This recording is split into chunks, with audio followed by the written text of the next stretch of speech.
Dernière partie du bocal local avec les chroniqueurs de l'émission. Damien, salut. Salut. Des sites d'information avec vous d'ici quelques instants. De la musique Emmerich en lien avec la Saint-Patrick. Il ne fallait pas le dire. La musique irlandaise, excusez-moi, c'est ce qu'on appelle le cheesing. Exactement.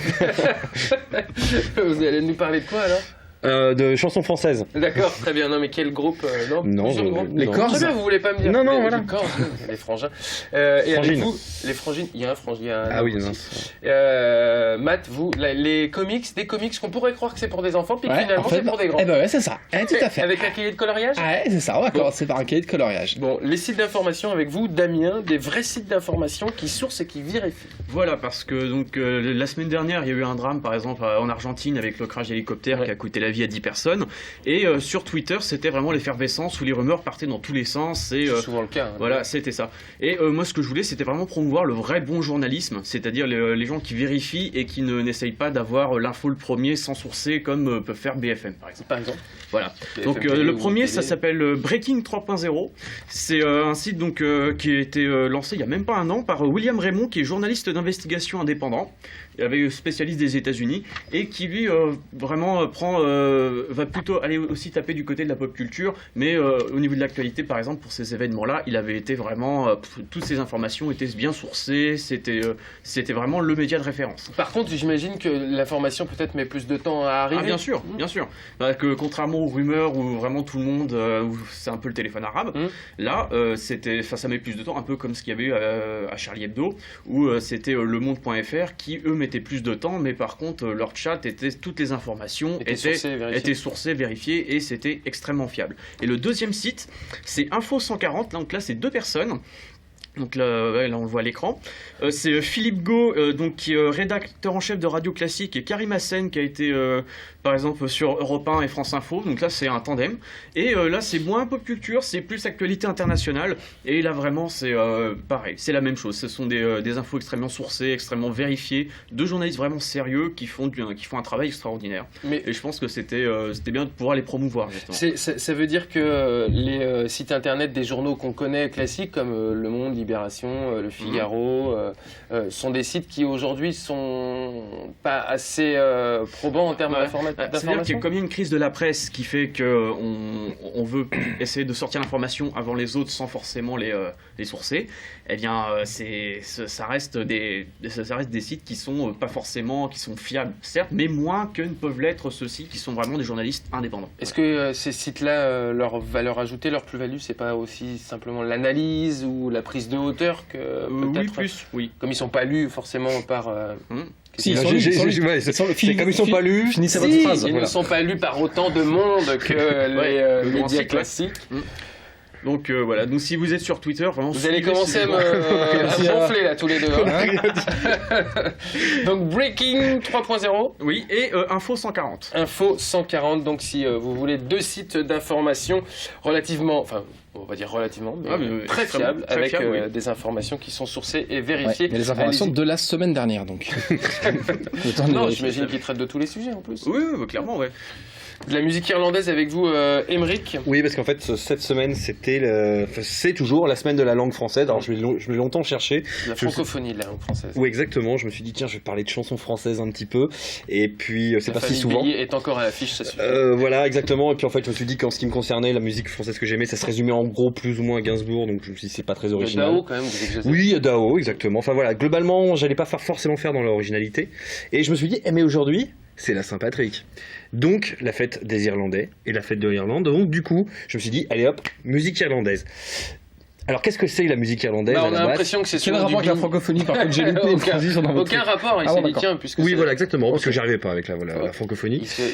Donc, du coup, voilà, la musique irlandaise, pour beaucoup de gens... Bignou, cornemuse... C'est un petit peu ce qu'on va voir là tout de suite, en fait.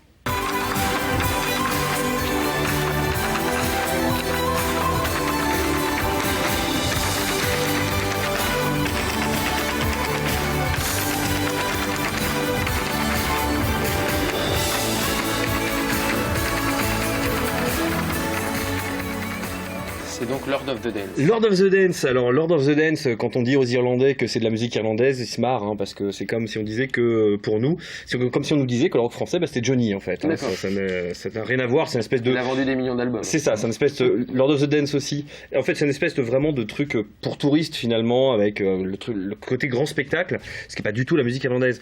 Non, la musique irlandaise, c'est plein de choses, plein de scènes différentes. Je vais citer quelques groupes. Et quelques artistes aussi, donc Ash, Boyzone, Corrs, Cranberries, Divine Comedy, Dubliners, Sting Lizzy, Gary Moore, Van Morrison, Sinead O'Connor, Gilbert O'Sullivan, Damien Rice, Snow Patrol, Therapy, Tudor Cinema Club, tout à fait, et U2, hein, qui est sans doute le plus connu pour le meilleur et pour le pire, parce qu'ils sont sortis des très très bons albums aussi. Et en fait, voilà, ce que je me suis dit, je vais parler d'un groupe qui, moi, me semble être le plus irlandais dans le fond, c'est My Bloody Valentine, qu'on voit ici, là. Dans le grand rock, là, quand même. Ouais, exactement. Oui, on est du rock, mais je vous propose d'écouter un petit extrait et je vais vous expliquer pourquoi je trouve ça très très irlandais dans le fond.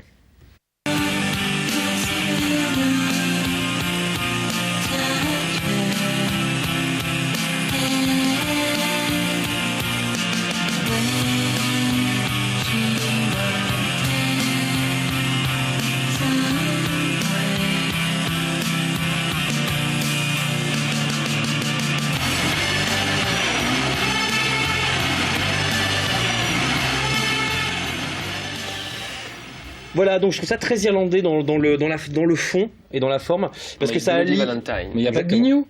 Et non, il n'y a pas de bignou. C'est scandaleux, votre mais truc. parce que oui, mais ça c'est de la forme. Là, en fait, il y a à la fois la finesse avec la voix de la chanteuse, très éthérée, et il y a aussi ce côté un petit peu plus brutal qu'on peut retrouver dans des groupes dont on parlait hors antenne, comme Therapy ou H. Voilà. Et donc là, cet album-là, donc celui-ci, c'est Loveless, et c'est vraiment un indispensable. C'est un classique du rock, et notamment un acte fondateur de ce qu'on appelle maintenant le shoegaze. Oui. Et c'est un album en fait qui a failli coûter en fait l'existence du label sur lequel avait été signé My Bloody Valentine, puisque le leader du groupe était un taré en studio et qu'ils se sont retrouvés à 1 million de livres de dettes, millions de livres qui n'a pu être en fait comblé que parce que le label a signé un petit peu plus tard Oasis. Ah oui. Voilà pour l'anecdote, comme ça. L'anecdote Oasis qui a vendu quelques millions de disques aussi. Voilà, ça a permis de... Liam Gallagher sort Noël sort un album. Un album en solo, je crois. Que j'ai pas encore le temps d'écouter. Très bien, vous nous en parlerez pour il une doit pas prochaine. être terrible, il a été chroniqué au Grand Journal, donc ça va pas être super. Si vous voulez, ma chronique musique du soir. Merci beaucoup, Aymeric. Les comics avec vous, Matt, et les comics pour les grands, pour les petits, qui sont pas que pour les petits. Bah oui, en fait, ça a commencé avec ce gros choc des cultures quand j'ai découvert ce bouquin, qui est un gros bouquin comme ça, et sur lequel il y a marqué Marvel, l'univers des comics à colorier. Donc je me suis dit, un coloriage de plus. Et puis je l'ai ouvert. Et en fait, à l'intérieur de ce truc-là, alors c'est un grand bouquin, il fait 25 cm par 36, c'est presque du format A3. Et en fait, à l'intérieur, on a des dessins d'artistes, des couvertures et tout ça, en version noir et blanc, parce qu'il faut bien les colorier. Oui. Mais en fait, c'est des éditions rares, ces trucs-là. Ces couvertures, elles existent rarement en version non colorisée. C'est-à-dire que du coup, c'est un objet de collection. Et presque. Du coup, c'est presque un artbook, parce qu'il y a plein de couvertures d'artistes très différents. On a du Todd McFarlane, du Steve McNiven, du Brian Hitch, enfin plein de mecs modernes qui vont vous éclater la rétine. On a même des couvertures et des événements qui sont pas encore sortis en France, qui sont pour l'instant que aux États-Unis. On a une petite année de décalage avec entre les publications américaines et les publications françaises. Finalement, ce truc, c'est un vrai livre d'art qui ne dit pas son nom. Ça sort chez Hachette Pratique, ça coûte rien, à peine 15 €. Alors vous pouvez le colorier. Moi j'en ai pris deux, un pour le colorier et puis un pour le garder tel que, parce que bah ouais, on va pas non plus salir ce bouquin. Ouais. Et franchement, je suis tombé dessus, je m'enflamme un peu souvent pour des trucs qui me plaisent, où je trépine, je dis ah j'ai acheté, donc j'essaie de me réguler. Bon, j'ai trépiné toute l'après-midi, j'ai envoyé un texto à ma copine pour que finalement elle aille l'acheter. Ouais. Je l'ai montré à mes copains qui tiennent des blogs sur les comics, c'est pareil, toute la comicsosphère est en train de s'enflammer pour ce truc-là. Du coup, c'est un faux livre à colorier, mais un vrai artbook, ça s'appelle Marvel, l'univers des comics à colorier, ça sort chez Hachette Pratique, et j'ai tellement aimé que j'en ai pris plein et je fais des concours en fait. Vous pouvez le gagner sur le site lescomics.fr. Si vous allez sur concours.lescomics.fr, vous pouvez vous inscrire et gagner ce truc-là. Voilà. Même si vous le regardez. Achète, ils vont se dire on aurait dû le vendre plus. Même si vous le regardez en différé, vous pouvez le gagner parce que le concours va courir jusqu'à mardi prochain. Donc tentez votre chance sur concours.lescomics.fr. Pour gagner donc l'univers des comics à colorier. Mais c'est formidable ce bouquin, qu'est-ce que c'est joli. Allez, parlez pendant que je vous montre des trucs, allez-y. Ah oui, mais non, je sais pas, moi, vous aviez emmené Batman, les nouvelles aventures, volume 1. Et puis Gotham Girls. Non mais Matt, il vous reste encore 1 minute, profitez-en. Alors, Urban sort les titres de DC, donc les Batman, les Green Lantern, les Superman, les Flash, et ils lancent une nouvelle collection qui s'appelle Urban Kids. Donc je vous ai ramené 2 exemplaires de ce qui sort chez Urban Kids. On a donc Batman, c'est l'adaptation de la série dessin animé qui passait quand on était petit au début des années 90. Et puis il y a Gotham Girl qui se passe dans le même univers, mais qui est plutôt consacré aux filles de cet univers. Il y a Harley Quinn, il y a Barbara Gordon. Alors on a ce graphisme très dessin animé, de la série animée. Il y a 2 autres bouquins qui sortent dans cette collection. Il y a Scooby-Doo & Co, où en fait il y a des aventures de Scooby-Doo qui rencontrent d'autres personnages, donc par exemple qui va rencontrer Batman. D'accord. Et puis il y a l'adaptation de la série Teen Titango qui pour moi est le moins bon du lot.